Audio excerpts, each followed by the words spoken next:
अस्सलाम वालेकुम वरहमतुल्लाहि वबरकातुहू। लास्ट टॉपिक जो हमने स्टार्ट किया हुआ था that is control structures. Control structures in C programming. ठीक, अब इसके बारे में हमने अभी तक जो पढ़ा था दैट इज इसमें हमने पढ़ा था that is introduction to control structures,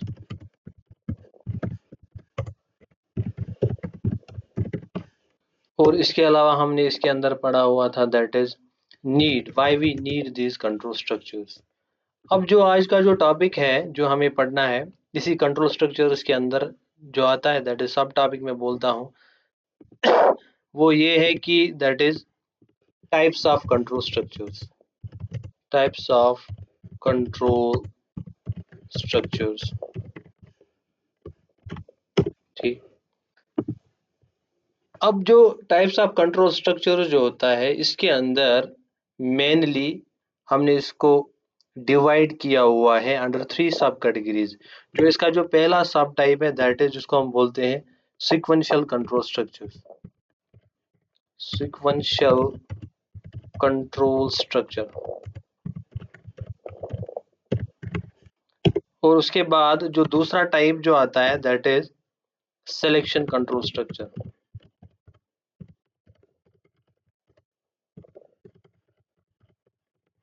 और इसके बाद जो तीसरा वाला टाइप जो इसके अंदर आता है जिसको हम बोलते हैं आइट्रेशन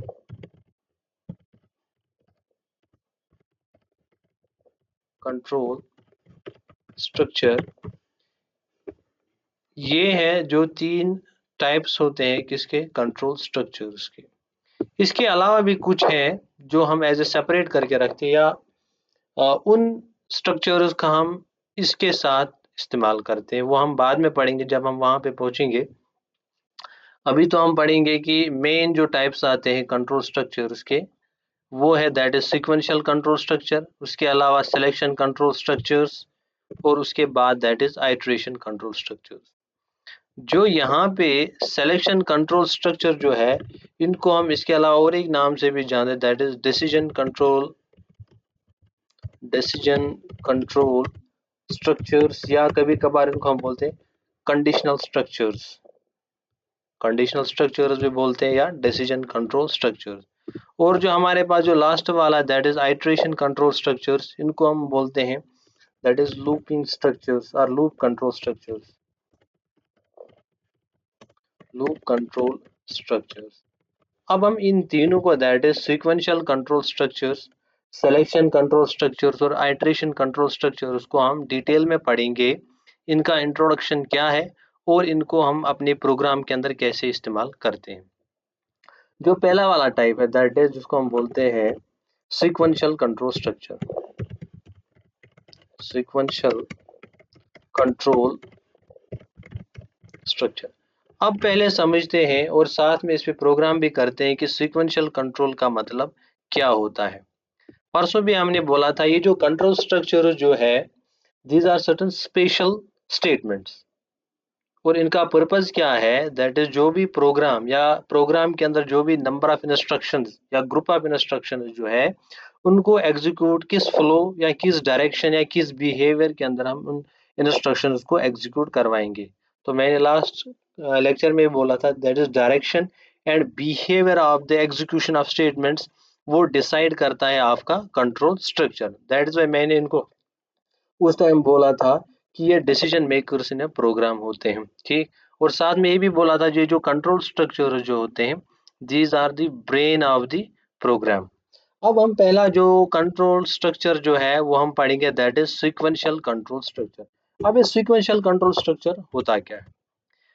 परसों अगर मैंने इससे पहले जो मैंने आपको डेफिनेशन बोला था these are certain special statements, लेकिन जो यहाँ पे as a sequential control structure इसके लिए हम कोई अलग से कोई स्टेटमेंट नहीं लिखते हैं, तो फिर ये है क्या, then one why we are calling it as a sequential control structure.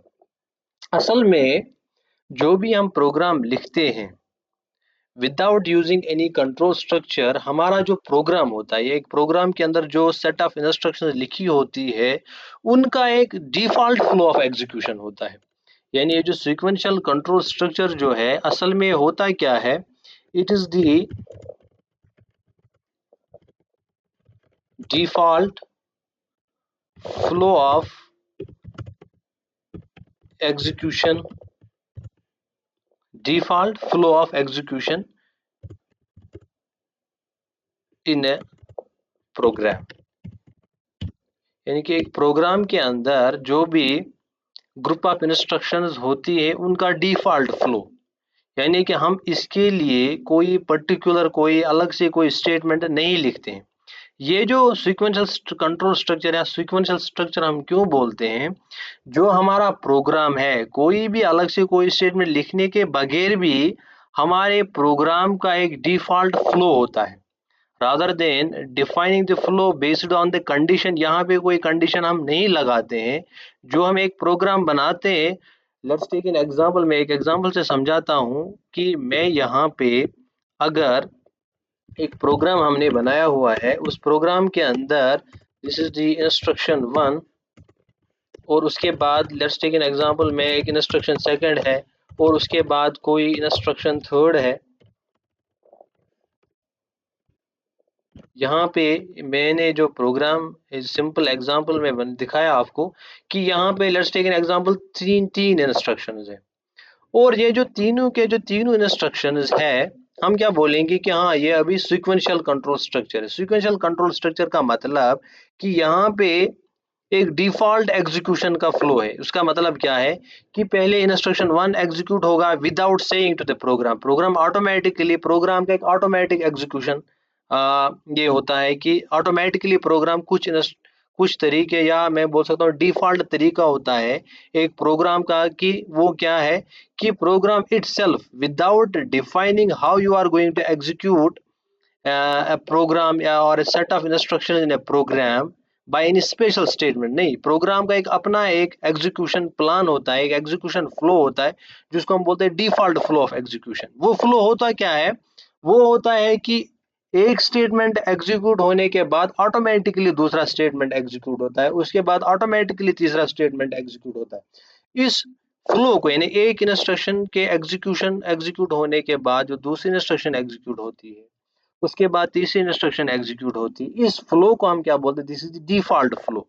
और ये जो default flow of the execution of a program जो होता है इसी को हम क्या बोलते हैं, सीक्वेंशियल फ्लो भी मैं बोल सकता हूँ। On the base of that हम इसको क्या बोलते हैं, एक सीक्वेंशियल कंट्रोल स्ट्रक्चर होता है यहाँ पे प्रोग्राम। इसमें क्या होता है, मैं यहाँ पे लिखता हूँ sequential flow of the execution का जो फ्लो है इसको हम बोलते हैं दैट स्टेटमेंट या statement execute one after another in sequence। यानी कि एक सीक्वेंस के हिसाब से। अब वो सीक्वेंस है क्या कि पहले पहला इंस्ट्रक्शन एग्जीक्यूट होगा ऑटोमेटिकली, जो पहला स्टेटमेंट यानी कि execution starts from the first statement, execution starts from the first statement of a programme.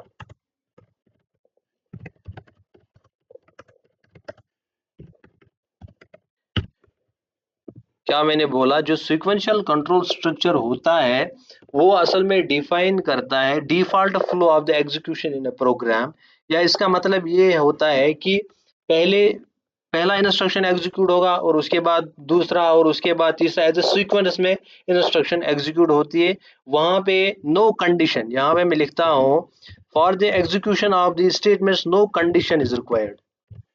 इसके लिए हमें कोई कंडीशन रिक्वायर्ड नहीं होती है और इसी को हम क्या बोलते हैं, default flow of the execution.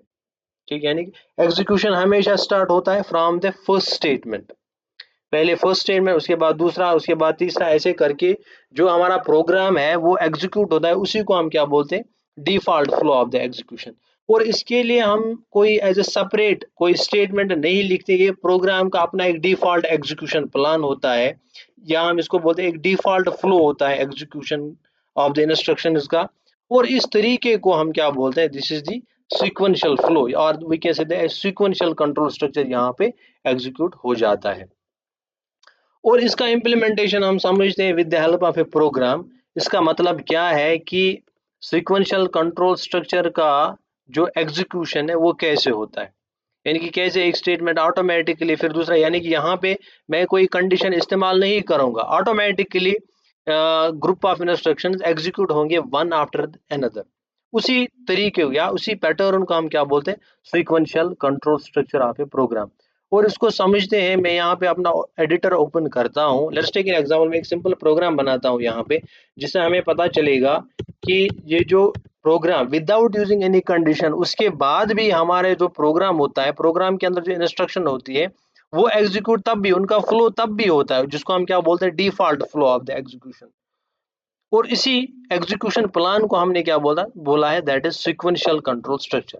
अब मैं यहाँ पे एक एग्जांपल लेता हूँ, लेट्स टेक एन एग्जांपल, मैं यहाँ पे लिखता हूँ इंट a इज इक्वल 10, यहाँ पे अगर आप देखोगे, और उसके बाद मैं एक दूसरा स्टेटमेंट लिखता हूँ int b is equal, let's take an example 20, और उसके बाद मैं एक वेरिएबल क्रिएट करता हूँ दैट इज सम वेरिएबल, जिसमें मैं क्या काम करूंगा, sum is equal a plus b, और उसके बाद मैं स्टेटमेंट लिखता हूँ दैट इज प्रिंट एफ। ये चीज़ें मैंने ऑलरेडी आपको समझाई हुई है कि एक प्रोग्राम के अंदर हम कैसे स्टेटमेंट्स लिखते हैं, उनका तरीका क्या है। अगर आपको नहीं पता है तो यू कैन गो, जो प्रीवियस लेक्चर्स मैंने यहाँ पे रिकॉर्ड किए हुए हैं या हमने अपलोड किए हैं, वहाँ उनको आप सिक्वेंशली देख सकते हो, और वहाँ पे आपको पता चलेगा कि इंस्ट्रक्शंस को हम लिखते कैसे।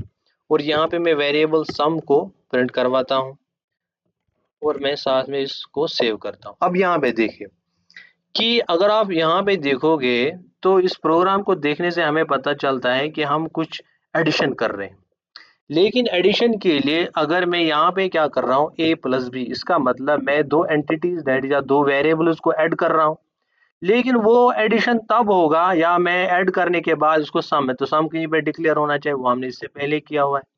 और सम में तब हम कोई चीज स्टोर करेंगे जब वो दो वेरिएबल जो हमने यहाँ पे जिनको ऐड किया वो कहीं ना कहीं पे डिक्लेयर होने चाहिए। अब अगर मैं प्रोग्राम को एग्जीक्यूट करता हूँ, पूरा ध्यान से ये देखना कि मैं अब अपने इस प्रोग्राम को रन करता हूँ, और यहाँ पे मैं एक मैसेज भी पॉपुलेट करता हूँ जिससे हमें पता चलेगा कि सम हो रहा है, सम इज इक्वल। अब यहाँ पे मैं इसको सेव करके इसको रन करता हूँ। अब अगर आपको पता होगा कि टर्मिनल में हम कैसे रन करते हैं, by writing this GCC and, और उसके बाद इस फाइल का नाम दैट इज, मैंने कंडीशन डॉट सी रखा हुआ है इसका। अब ये ऑटोमेटिकली यहाँ पे ये एग्जीक्यूट हो गया, मैंने रन किया इसको, no error is there, now I am going to run. तो आपको पता है कि एक प्रोग्राम कंपाइल और रन होने के बाद इसका एक नेक्स्ट फाइल बन जाता है that is dot exe file. अब उसको हम एग्जीक्यूट करवाते हैं सीधे by pressing the name of that file A dot x. अब यहाँ पे अगर आप देखोगे नीचे, तो यहाँ पे क्या आ रहा है, सम इज इक्वल 30। इसका मतलब जो हमने यहाँ पे प्रोग्राम बनाया वो सक्सेसफुली रन हो गया। लेकिन असल में हमें क्या, हमें प्रोग्राम का आउटपुट नहीं देखना था, हमें यहाँ पे असल में देखना है एक जो प्रोग्राम है, यहाँ पे कोई कंडीशन मैंने इस्तेमाल नहीं की, लेकिन स्टिल हमारा जो ये जो सम स्टेटमेंट यहाँ पे जो आउटपुट आ रहा है, ये तब आएगा जब इन दो वेरिएबल्स को ऐड होगा। ये दो वेरिएबल्स तब ऐड होंगे जब हमने इनको कहीं पे डिक्लेयर किया हुआ था या इनको इनिशियलाइज यहाँ पे किया हुआ था। तो इसका मतलब जब हमने पहले ए के अंदर वैल्यू डाला तब जाकर वो बी का दूसरा वैल्यू, और उसके बाद मैंने वेरिएबल डिक्लेयर किया, देन आई डिड सम, और उसके बाद अब ये वाला लाइन एग्जीक्यूट हो गया। तो यहाँ पे अगर आप देखोगे कि ये जो जितनी सारी लाइन्स है वो वन बाय वन करके एग्जीक्यूट हो रही है, ठीक। और इसी यानी कि एक लाइन के बाद दूसरी लाइन का एग्जीक्यूट होना, और उसके बाद तीसरी लाइन का एग्जीक्यूट होना, और उसके बाद फोर्थ, ऐसे करके ये जो प्रोग्राम है एक सीक्वेंशियल फ्लो इख्तियार कर रहा है, जिसको हमने क्या बोला, सीक्वेंशियल कंट्रोल स्ट्रक्चर, या हम इसको क्या बोलते हैं, sequential execution of a programme.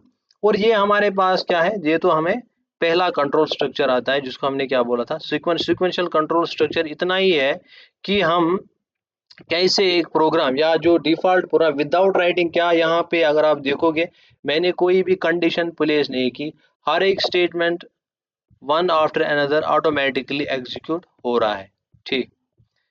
तो इसका मतलब मैं आपको ये भी दिखाऊंगा कि वाकई क्या सिक्वेंशली ये जो प्रोग्राम चल रहा था तो हम वो भी देखेंगे कैसे, by putting some messages there. मैं ऐसे लिखता हूँ प्रिंट एफ, एक मैसेज पॉपुलेट करता हूँ, आप देखोगे कि सिक्वेंशियली प्रोग्राम एग्जीक्यूट होगा होगा दैट इज, मैं यहाँ पे लिखता हूँ starts here and I am taking value first that is 10। इसका मतलब ये एग्जीक्यूशन हमें पता चलना चाहिए, हाँ वाकई यहीं से एक सीक्वेंशियल फ्लो एग्जीक्यूट हो रहा है। और उसके बाद मैं यहाँ पे लिखता हूँ, आप देखोगे कि ये लाइन बाय लाइन एग्जीक्यूट हो जाएगा, taking value second that is, मैं यहाँ पे लिखता हूँ 20 दिया हुआ है मैंने, और उसके बाद मैं यहाँ पे लिखता हूँ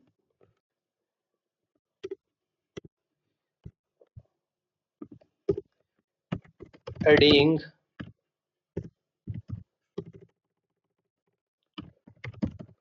printf adding value 1 and value second। और उसके बाद मैं यहाँ पे दिखाता हूँ आपको कि ये जो दोनों वैल्यू यहाँ पे हमने इस वाले स्टेटमेंट से हमने सम किया, और उसके बाद यहाँ पे रिजल्ट सम। अब यहीं से हमें पता चलेगा, जो ही मैं इस प्रोग्राम को रन करूंगा, आपको पहले ये वाला लाइन एग्जीक्यूट होता दिखेगा, और उसके बाद ये वाला, और उसके बाद ये वाला, और उसके बाद ये वाला, विदाउट प्लेसिंग एनी कंडीशन। ऐसे मैंने ये इतनी सारी मैसेजेस क्यों लिखी मैंने, ताकि आपको ये पता चलेगा कि ये स्टेटमेंट एग्जीक्यूट हो रहा है, फिर ये हो रहा है, फिर ये हो रहा है, फिर ये हो रहा है, ताकि आपको ये पता चलेगा कि एक प्रोग्राम का एक डिफॉल्ट फ्लो या डिफॉल्ट एग्जीक्यूशन प्लान होता है, जिसको हम क्या बोलते हैं, सीक्वेंशियल एग्जीक्यूशन प्लान, यानी one after another lines execute हो रही हैं विदाउट प्लेसिंग एनी एडिशनल और एनी एक्सटर्नल कंडीशन। तो मैं इस प्रोग्राम को रन करता हूँ फिर से,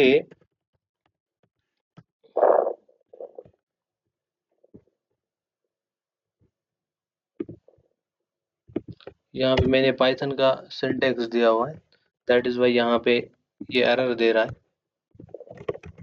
मैं फिर से रन करता हूँ, तो एग्जीक्यूशन रन सक्सेसफुली हो गया। नाउ अब जो मेन चीज जो आपने देखनी है, that is execution of this program. देखो यहाँ पे अगर आप देखोगे, ये एक ही लाइन में आउटपुट आ रहा है, ये इसलिए आ रहा है, पूरा देखो यहाँ पे क्या पहले स्टेटमेंट ये एग्जीक्यूट हुआ, starts here I am taking value first that is 10। फिर उसके बाद ये दूसरा वाला लाइन एग्जीक्यूट हो रहा है, that is taking value second that is 20, then adding value second, और उसके बाद रिजल्ट इज इक्वल सम। तो ऐसे में पता चलता है कि हाँ जो प्रोग्राम होता है इसका एक सीक्वेंशियल फ्लो होता है, ऐसे एक ही लाइन में आउटपुट आया, लेकिन हमें मल्टीपल लाइन में चाहिए ताकि हमें पता चलेगा नहीं जी ये जो सीक्वेंशियली एग्जीक्यूट हो रहा है, आपको पता है। तो हम कैसे करते हैं वो, by placing this new line character that is selection. ठीक, तो मैं फिर से सेव करता हूँ, फिर से इसको रन करता हूँ। अब देखो ऐसे आपको पूरा पता चलेगा, हाँ वाकई ये जो प्रोग्राम है एक सिक्वेंशियल वे में एग्जीक्यूट हो रहा है। This is the first line that I got executed, जो मैंने अभी यहाँ पे डेफिनेशन में लिखा था कि execution starts from the first statement. अगर यहाँ पे आप देखोगे कि पहला स्टेटमेंट जो मैंने लिखा था that is printf starts here I am taking the value first, यहाँ पे, और उसके बाद वैल्यू इनिशियलाइज हो गया ए इज इक्वल 10, और उसके बाद दूसरा स्टेटमेंट यहाँ पे देखो taking value second that is 20, और उसके बाद दूसरा वाला वैल्यू मैंने यहाँ पे इसको दिया, और उसके बाद यहाँ पे मैं क्या कर रहा हूँ, ऐड, तो ऐड हो गया था, और उसके बाद अब यहाँ पे मैं इसका रिजल्ट देख रहा हूँ, result sum is equal percentage sum which is equal result sum is equal 30। तो इसका मतलब ये है कि सीक्वेंशियल फ्लो ऐसे होता है कि पहले फर्स्ट लाइन से प्रोग्राम स्टार्ट हो रहा है, और sequentially line by line line by line line by line हर एक लाइन या मैं बोलता हूँ हर एक इंस्ट्रक्शन एग्जीक्यूट हो जाती है और आपका आउटपुट आता है। इस फ्लो या इस बिहेवियर या इस पैटर्न को हम क्या बोलते हैं, सीक्वेंशियल कंट्रोल और सीक्वेंशियल एग्जीक्यूशन प्लान, जो मैंने यहाँ पे लिखा हुआ था। क्या सीक्वेंशियल कंट्रोल स्ट्रक्चर का एक डिफॉल्ट फ्लो और डिफॉल्ट एग्जीक्यूशन प्लान होता है, जहाँ पे statements one after another without putting in no condition is required, और उसके बाद execution always starts from the first statement and go below by sequence one after another. तो इस पैटर्न प्लान को हम क्या बोलते हैं? सीक्वेंशियल कंट्रोल फ्लो और सीक्वेंशियल एग्जीक्यूशन प्लान। ये पहला वाला था, that is sequential control structure. इसके बाद हमारा जो दूसरा टाइप आता है, मैं खाली वो डिस्कस करूंगा अभी, और उसके बाद नेक्स्ट लेक्चर में हम बाकी चीजें डिस्कस करेंगे। अभी इसके बाद जो दूसरा है that is selection control structure. अब यहाँ पे सेकंड वन है that is selection control structure. मैं यहाँ पे लिखता हूँ सिलेक्शन कंट्रोल स्ट्रक्चर। और यहाँ पे अगर आप यहाँ पे देखोगे, ऊपर वाला जो मैंने इससे पहले दिखाया हुआ था दैट इज कौन सा? ये वाला सीक्वेंशियल कंट्रोल स्ट्रक्चर। अब यहाँ पे दूसरा क्या है? सिलेक्शन। यहाँ पे मैंने भी बोला कि सीक्वेंशियल कंट्रोल स्ट्रक्चर जो डिफॉल्ट मैं एक सिंपल प्रोग्राम बना रहा हूँ, उसके लिए मैं कोई कंडीशन नहीं प्लेस कर रहा हूँ, ना ही उसमें कोई डिसीजन मेकिंग होती है। यहाँ पे सीधे पहले स्टेटमेंट से एग्जीक्यूशन स्टार्ट हो रहा है, और अप टू द एंड जहाँ तक आपने रिटर्न जीरो लिखा होता है, या जहाँ पे आपका लास्ट वाला स्टेटमेंट लिखा होता है, वहां तक आपका program automatically one after another statement execute हो जाते हैं। लेकिन जो हमारे पास ये जो है that is selection control structures, यहाँ पे सिलेक्शन कंट्रोल स्ट्रक्चर जो भी है हमारे पास, वो हम आगे डिस्क्राइब करेंगे वन बाय वन। तो सिलेक्शन कंट्रोल स्ट्रक्चर्स कहाँ पे इस्तेमाल होते हैं? तो पहला है इनका जो यूटिलाइजेशन है, सिलेक्शन कंट्रोल स्ट्रक्चर का पर्पस क्या है, क्यों हम इसको इस्तेमाल करते हैं? इसलिए इस्तेमाल करते हैं, these are used for decision making. Decision making, कभी कभी प्रोग्राम के अंदर हमें डिसीजन मेकिंग करनी पड़ती है, ठीक। इसका मतलब क्या है? जो ही मैं यहाँ पे लिखता हूँ सिलेक्शन कंट्रोल स्ट्रक्चर, ये वो वाले से, तो यहाँ पर हमें एक स्पेशलाइज्ड स्टेटमेंट इस्तेमाल करना पड़ेगा। क्यों? क्योंकि हमें डिसीजन डिसीजन जब भी मैं कहूंगा, तो डिसीजन हमेशा क्या होता है? वो बेस्ड ऑन कंडीशन होता है। डिसीजन हमेशा बेस्ड ऑन कंडीशन होता है। तो इसका मतलब सिलेक्शन कंट्रोल स्ट्रक्चर्स के अंदर जब भी कोई स्टेटमेंट आपको एग्जीक्यूट करवाना होगा, तो इसका मतलब वो स्टेटमेंट एग्जीक्यूट होगा, लेकिन वो एग्जीक्यूट होगा based on a condition. Based on a condition. क्यों? क्योंकि सिलेक्शन कंट्रोल स्ट्रक्चर जो है ये डिसीजन मेकिंग स्टेटमेंट्स है, तो डिसीजन हमेशा लिया जाता है बेस्ड ऑन कंडीशन। तो हम ये बोलते हैं यहाँ पे जो जो भी स्टेटमेंट एग्जीक्यूट होगा under the selection control structure, तो वो बेस्ड ऑन कंडीशन होगा। तो इसका मतलब डिफरेंट कंडीशन, तो इसका मतलब हमेशा तो प्रोग्राम के अंदर एक ही कंडीशन नहीं होगा। प्रोग्राम के अंदर मल्टीपल कंडीशन या मल्टीपल हमें स्टेटमेंट्स को एग्जीक्यूट करवाना तो होता है बेस्ड अपॉन द कंडीशन। इसका मतलब हो गया, देन हम ये बोलते हैं, इसका मतलब ये हो गया कि डिफरेंट एक्शंस, स्टेटमेंट का पर्पस क्या होता है? कोई एक्शन परफॉर्म करना। इसका मतलब है different actions are performed for different actions are perform for different conditions. ये होता है क्या? That is selection control structure. तो इससे हमें पता चलता है, यहाँ तक तो आया समझ कि against to the sequential control structure हमारे पास और एक कंट्रोल स्ट्रक्चर है दैट इज सिलेक्शन। सिलेक्शन, तो इसका मतलब सिलेक्शन नाम से ही पता चलता है that is I am going to select something. तो जब भी हम सिलेक्शन करते हैं वो हमेशा किस पे होता है? Based on a condition, based on A requirement, based on thinking, based on decision making. जब भी डिसीजन मेकिंग होगा वो हमेशा कंडीशन के बेसिस पे होगा। तो इसका मतलब जो भी instruction under selection control structure आप एग्जीक्यूट करवाना चाहते हो, या आपका प्रोग्राम कर एग्जीक्यूट करना चाहता है, वो हमेशा बेस्ड ऑन कंडीशन होगा। अब चूंकि एक ही प्रोग्राम के अंदर एक ही स्टेटमेंट नहीं होता, मल्टीपल स्टेटमेंट्स होते हैं, तो वो जो डिफरेंट एक्शन जो जो एग्जीक्यूशन स्टेटमेंट्स होते हैं वो डिफरेंट होंगे बेस्ड ऑन डिफरेंट कंडीशन। इससे हमें पता चल, जब भी हम कंडीशन, जब भी हम डिसीजन मेकिंग बोलते हैं, तो जहन में ये सीधे हमें आता है क्या? कि इससे हमारा जो प्रोग्राम, जो ही हमें कंडीशन आता है, तो इसका मतलब देयर इज समथिंग इंटेलिजेंस।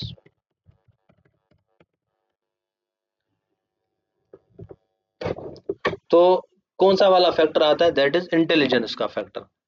क्यों? क्योंकि हमें कंडीशन के बेसिस पे चलना है। जहां पर भी डिसीजन मेकिंग होगा, इसका मतलब पोजीशन ऑफ सम आईक्यू, क्योंकि डिसीजन करना है, डिसीजन हमेशा आईक्यू के बेसिस पे होता है, इंटेलिजेंस का बेसिस पे होता है।